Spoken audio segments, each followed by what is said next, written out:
A reading from Bear's Library. Magnolias. Written by Kim Barnes. Read by Claire N. Kelly. Magnolia trees have given us beauty for generations. They also have healing powers. In traditional Chinese medicine, the bark is used as a sleep aid. It is also used to lower anxiety and help with depression. In Japan, the magnolia flower is called Hanakatoba. This means a love for nature, nobility, perseverance, and dignity.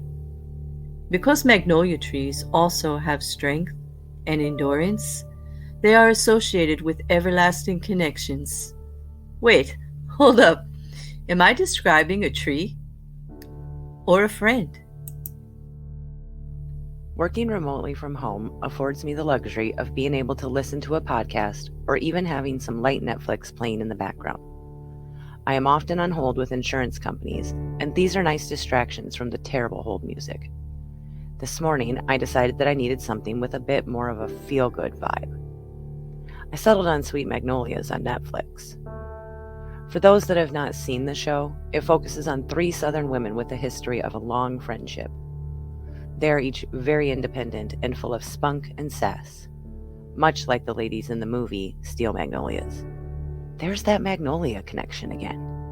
I knew that since one of my favorite Netflix shows and one of my all-time favorite movies both focused on strong women, friendships, and have Magnolia in the title, that I needed to talk about the Magnolias in my life.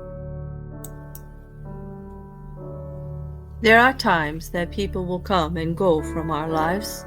Sometimes a person may only be in our lives for a short time, but there is a reason that our paths crossed. Then there are those that make us a lifetime impact on you, the ones that you will never forget. They teach us life lessons. I like to think of them as magnolias on my friendship tree. Just like a magnolia blossom, they are all beautiful, strong, yet still exhibit a fragility. A magnolia is someone who you can share your deepest secrets and fears with, and nothing is ever judged or considered too much information. So I would like to introduce my magnolias, in no specific order, except for the first one, my number 1 girl. I saw your sweet little face that you would be special. Your little baby laugh was always infectious, and it still is as an adult. There have been moments that you have turned my world upside down, and others when you keep me grounded. From dance competitions to pageants, we've had some wonderful mother-daughter adventures and made lifelong friends. You always amazed me with your confidence on any stage and the ability to have all eyes focus on you. You always knew how to make people want to watch you. I will never forget your first year on Point, dancing with the older girls. You were the tiniest one out there, and yet you commanded and owned that stage. You also were able to do that without distracting from the others. You have always possessed a grace and poise far beyond your years. You really stepped up for the family when you lost your father-in-law. You took care of everyone and made sure all the details were handled. I have always been so proud of you, but one of my proudest was when you brought our angel face into the world. She has the same light and energy as you. Then a couple of years later, Coco. She was the gift we never knew we needed, born while we were still grieving your daddy. She is definitely your daughter, full of your stubbornness, carefree attitude, and very loving. You were meant to be a girl mom. I am so proud of the woman that you have become, and I will continue to celebrate you and your accomplishments. Thank you for your constant encouragement of anything I want to do. I can also call on you to help when I have writer's block. Once I talk it through with you, the words just start flowing again. You are not only my daughter, but my best friend, partner in crime, and my rock. I love you, my hilly girl. Now I can't go on without talking about a very special lady who is no longer with us. Her name was Vicky, and we were best friends. We moved into the same neighborhood around the same time, and we instantly bonded. We were both widows, lovers of musicals and good food. We understood each other's pain and of losing our spouses. We both put our families first. The only thing we ever disagreed on was our favorite musical. Hers was Hamilton, and mine was Cats. We did agree that Phantom was the ultimate musical. We would often go to each other's home, usually with food in hand, and watch Netflix or something we both enjoyed on TV.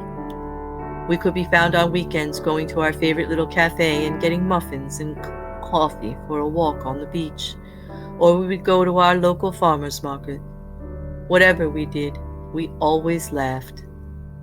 Vicky loved gardening and was usually found outside working in her small flower garden. We have a dog park where we live, and Vicky got permission to plant a small garden there. I agreed to help her, even though I don't enjoy gardening. Bugs and stuff.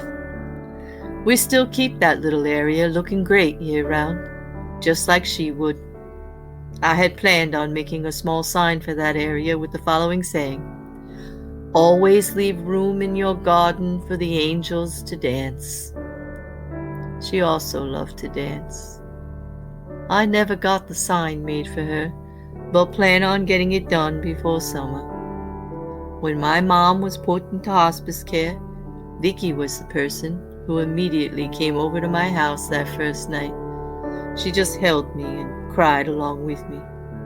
Then she pulled it together and asked if I had stuff to make her favorite barbecue chicken pizza with pineapple, because she also knew that I needed the distraction by staying busy. She stayed with me until I fell asleep. How could I know that almost a year later you would come to me, Vicky, to tell me the worst news ever: you had liver cancer? I just held you. You didn't cry, so I fought back my own tears. Without having to speak the words, you knew that I would always be there for you. I did let you know that I would fight with you.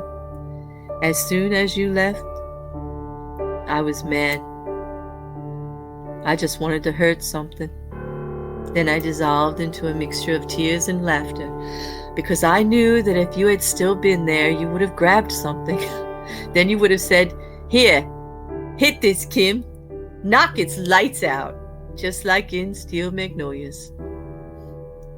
Just a few short weeks later, you were gone. When I go to get muffins now, I still get 2. I enjoy one, and I share the other with the birds. It is also what you often did. So Vicky has earned a permanent magnolia on my friendship tree. I take care to never let that bloom wither. Vicky will be forever remembered and always loved. My wonderful friend, Becky, has been my magnolia the longest. We met in high school. She was quiet, but always had a warm smile for everyone. Even though we are miles apart, we managed to stay in contact. She is such a strong person, even though she probably doesn't think that she is. She is an amazing daughter, wife, mother, and now a grandmother to the prettiest little girl. Becky also has a great sense of humor. We can go weeks without contact, and she always seems to know when I need her to reach out. We know that we can share anything with each other without feeling like we are burdening the other. She is the person who always checks on me when it looks like a hurricane is coming my way. She tells me to be safe, evacuate if I need to, and to let her know how I am when I can. Becky, girl, if I ever need to evacuate, I'm coming to visit. You also know that you will always have an open invitation to visit me, and I promise lots of beach time. I love you. My next magnolia is one of my co-workers, Joanie. She is not only my team lead, but a good friend. She is an amazing mentor. I have learned so much from her. We talk on the phone almost daily, and occasionally in the evening or weekends to vent to each other. We tell each other anything. No subject is off limits for us. I don't even think she knows how funny she is sometimes, but she always has us cracking up in our meetings. I can call her for help with something, and she never makes me feel like I am bothering her. She is the type of person that when you meet her, you feel like you've known her for years. She has great intuition into people. She is a true Southern woman, full of sass and vinegar. Joanie, I want to be like you when I grow up. Now, my final Magnolia and the newest addition to the tree. She has definitely earned it. My dear friend, Claire. We may have never met. Yes, we are online friends, but I honestly treasure her. She has made me spit out coffee because she makes me laugh so hard. Her giggle is infectious. She is also like me in that we both enjoy a good snark. We can banter back and forth with each other. We both love Black Mirror and can talk anything Charlie Brooker all day long. I think we even have a silent challenge now as to which one of us can find the most Easter eggs in each episode. She has an amazing mind for another love of mine, which is true crime. She even makes it fun. Even though we haven't known each other long, she makes me comfortable opening up and sharing with her. I know that I can trust her. She knows my insecurities and is helping me work through them. She has truly helped me leaving my comfortable and safe bubble without pushing or pressuring me. She encourages and inspires me daily. I know others feel the same way. I also know that she will call me out when needed, but she will do it respectfully. She is well respected in our online community. She and many others are working so hard to make it a better and safer place for us all. Claire has also truly honored me by reading some of my blogs in her YouTube channel. I can't even begin to find the words to thank her for this. She always has the perfect tone and inflection. It is definitely something that I could not do. So, my dear friend, Claire, I want you to know how wonderful you are, not just to me, but to many. You make us feel safe. You make us feel that we have a voice which matters. For me, I know as a writer that I will never win a Pulitzer, a Newbery Award, or even a Golden Globe or Oscar for a screenplay. By reading and sharing my blog, you have given me each one of those and so much more. You have given me confidence. As I said before, I just don't have the words to thank you enough for everything that you have done for me. I am honored just to know you. Love you, Claire. So there are my Magnolias. Each one has left a lasting impact on my life. They all bring different things to the table. There is always room for more. There are some that are just starting to bud, and a few with petals gently opening. I celebrate all of them and will always be here if they ever need me for anything. Think about who your Magnolias are. Let them know how important they are to you and your life. I know mine, like the flower, all have a sweet nature and an intoxicating strength. Take care of your Magnolias, and they will always be there for you. Just like the blossom, it should be handled with tenderness, respect, and love. I hope that mine know that they are a wonderful gift, and I treasure each one of them. I love you all. Thank you, Kim, again for letting us read your beautiful words. They really struck me, and we should all check on our Magnolias, recognize them and honor them like you stated. I'm honored. I'd like to thank Kelly for helping me with this reading of commentary, Kelly.